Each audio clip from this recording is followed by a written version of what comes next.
নমস্কার, সকলে কেমন আছো? দ্য বং মিষ্টি এক্সপ্রেস চ্যানেলের নতুন আরেকটি ডেইলি ভ্লগে আপনাদের সকলকে জানাই অনেক অনেক স্বাগত।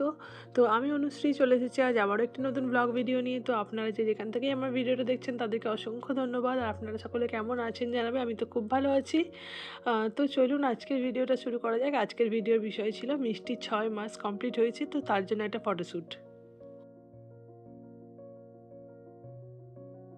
নতুন একটা দিনে নতুন একটা সকালে তোমাদের সকলকে অনেক অনেক স্বাগত জানিয়ে আজকের ভিডিওটা শুরু করলাম। আশা করি আজকের ভিডিওটা কিছুটা হলেও তোমাদের ভালো লাগবে। যদি ভালো লেগে থাকে অবশ্যই আমার চ্যানেলটাকে একটা লাইক করো, আর যদি আরও একটু বেশি ভালো লেগে থাকে তাহলে অবশ্যই চ্যানেলটাকে একটু সাবস্ক্রাইব করে আমার পাশে থেকো, কারণ তোমরা যদি আমার পাশে থাকো তাহলে আমার ভিডিও বানানোর উৎসাহ আরও অনেকটা বাড়বে। তো চলো বেশি বকবক না করে আজকের ভিডিওটা শুরু করি। আজকের ভিডিও যেহেতু মিষ্টি 6 মাসের ফটোশ্যুট নিয়ে, তো আজকের বেশিরভাগ সময়টা আমি মিষ্টিকে নিয়েই কাটাবো।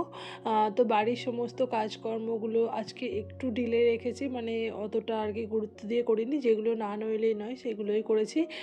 যেমন ওই ঝাড়ু পোছা দেওয়া, বিছানা গুছানো, নিজে রান্নাবান্নার দিকটা অতটা যায়নি আজকে, কারণ শাশুড়ি মাকেই সমস্ত দায়িত্ব দিয়ে দিয়েছি আমি। আমাকে যেহেতু মিষ্টিকে সময় মতো চান করিয়ে রেডি করিয়ে, আবার ওর এখন মানে প্রচুর মুড সুইং হচ্ছে এই সময়টায়। মানে এখন তো আরও অনেকটা বড় হচ্ছে, বুঝতে শিখছে, তো দেখছি প্রায় মুড সুইং হয়, এই মন ভালো আছে তো এই কেঁদে উঠছে। তো সেই সমস্ত কিছুকে ম্যানেজ করে একটু ফটো তোলার ইচ্ছা আজকে করেছি, দেখি কতদূর কী করতে পারি। তো চলো সঙ্গে থেকে ভিডিওটার। তো ঘড়িতে এখন সকাল ওই 11:30 মতো বাজছে। আমি মিষ্টিকে চান করিয়ে নিচ্ছি, চান করানো মানে তেল মাখাচ্ছি, তেল মাখানোর পরে চান করাবো। আবার ওর তো এখন সলিড শুরু হয়ে গেছে, তো সলিড খাবার ওর জন্য বানানো হয়ে গেছে আমার, সেটাকে শুধু এবার একটু ওকে খাওয়াবো। তো আজকে ভেবেছি প্রচুর মানে প্রচণ্ড জামা নোংরা করে, মুখ দিয়ে বার করে দেয়।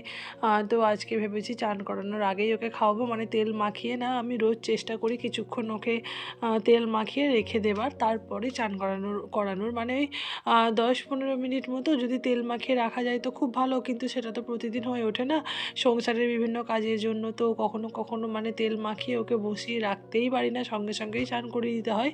কিন্তু আজকে যেহেতু সমস্ত সময়টা আমি মিষ্টিকে দিচ্ছি না, তো তার জন্য একটু সময় বার করেছি, তেল মাখিয়ে ওকে কিছুক্ষণ বসিয়ে রাখবো। আর জল গরম করতে দিয়েছি, তো জল গরম হয়ে গেলে তারপর ওকে চান করাবো। তো সেই মতোই আর কি, যেটুকু সময় ও বসে থাকবে তেল মেখে সেটুকু সময় আর নষ্ট করব না। ওই সময়টা ওকে খাওয়ানোর চেষ্টা করব, মানে ও তো এখনও খেতে সেইভাবে শেখেনি, তো যেটুকু খাবে সেটুকুই আমার লাভ। তো সেইটুকুই ওকে খাওয়ানোর চেষ্টা করব।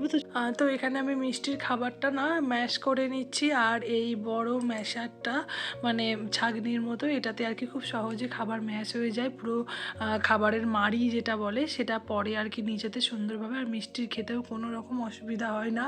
ও তো খেতে চায় না খুব একটা, তবুও যেটুকুই খায় মোটামুটি ভালোভাবে খেয়ে নেয়। তাই যেহেতু আমি এটা নতুন কিনেছি, তো তোমাদেরকে দেখালাম যে খাবারটা কি খাবারটা ম্যাশ করছি। আর আজকে ওকে আমি খাবারের মধ্যে দিয়েছি গাজর, একটু ভাত, একটু ডাল, আর বাঁধাকপি ছিল আমাদের বাড়িতে, তো সেটা দিয়েছি কিছুটা, একদম অল্প আর কি। আর একটা পেঁয়াজকলির ডান্ডি, ওটা আর কি দিয়ে দিয়েছি কেটে ছোটো ছোটো করে টুকরো করে দিয়ে দিয়েছি, আর একটু মুগের ডাল আর একটু মুসুর ডাল দিয়েছি। তো সেটাকেই আর কি, একটা ও ছোটো প্রেশার কুকার পেয়েছে, তোমাদেরকে দেখাবো পরে। তো সেটা দিয়ে আর কি সিটি করে নিয়েছি, 5-7টা সিটি দিয়েছি, তাতেই খাবারটা একদম সুন্দরভাবে নরম হয়ে গেছে।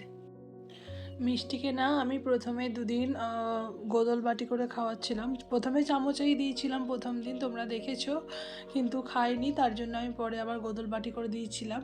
তো ভীষণ কান্না করতো, এবার নিজেরই খারাপ লাগে যে মেয়ে এরকম কাঁদতে কাঁদতে খাচ্ছে। তো আজকে চামচে করে দিচ্ছি, ওকে খাওয়াচ্ছি, তবুও খেতে চাইছে না, জিভ দিয়ে দিয়ে বার করে দিচ্ছে, তবুও কষ্ট করে তাও একটুখানি যা খেয়েছে সেটাই।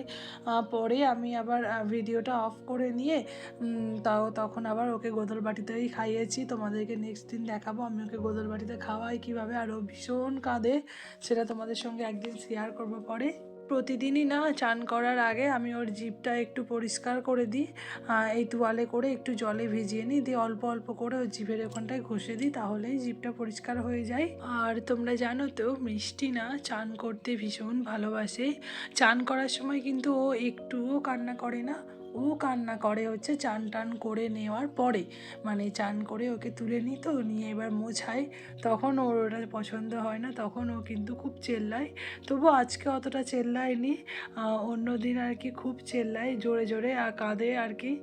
হয়তো ওর শীত করে বা কিছু, আগে এতটা কাঁদতো না, কিন্তু এখন দেখছি ভীষণ কাঁদে। চান করার পর তো আসলে শীত করে এখন, তো গরম জলে চানটা করতে আরাম লাগে, কিন্তু তারপরে দেখি ও ভীষণ কাঁদে এখন। চান টান করানোর পরে না ওকে আমি এদিকে জামাটা পরিয়ে নিচ্ছি। আর আজকে না ভীষণ বাইরে হাওয়া দিচ্ছে, তো আমি ওকে একটা হালকা পাতলা ওই গরমের জামা মতো ফুল হাতা, তো জামা পরানোর পরে সেটাও ওকে পরিয়ে নিচ্ছি। কারণ হচ্ছে কি বলতো, প্রচুর হাওয়া দিচ্ছে, আর যেহেতু আমাদের বাড়িতে না ভীষণ হাওয়াও ঢোকে, আমার ঘরে তো ভীষণ হাওয়া ঢোকে, জানলা তো আমি খুলতেই পারি না শীতকালের দিকটা, মানে জানলা আমি বন্ধই রেখে দিই, আমি খুলিই না, আর এখন মেয়ে হওয়ার পর তো একদমই খুলি না। তো গরমের জামা পরিয়ে নিয়ে আমি ওকে এই যে লাল টুপিটা পরাচ্ছি, এটা না আমাদের গ্রামে হাট বসে, ওখান থেকে কিনে এনেছিলাম। তো এটা আমার বাড়ির সবাই বলে যে এটা ওই স্যান্টা ক্লজের মতো দেখতে। তো তোমরা যারা আমার ভিডিও দেখছো তারা একটু আমায় জানিও যে মিষ্টির এই টুপিটা কেমন হয়েছে, আর এটা পরে ওকে ঠিক কেমন দেখতে লাগে। আমি ঘুম পাড়িয়ে দিয়েছিলাম আর ওর ফটোশ্যুটটা করেছিলাম না ওই দুপুর 2-2:30 নাগাদ। তো ওর ফটোশ্যুট কেমন হয়েছে তোমরা জানিও, সেই ভিডিও তোমাদের সঙ্গে আমি শর্টেও শেয়ার করব। যাই হোক, ভিডিওটা আজকের মতো এখানেই রাখছি, দেখা হবে নেক্সট ব্লগে। তোমরা সকলে খুব ভালো থেকো, আজকের মতো টাটা।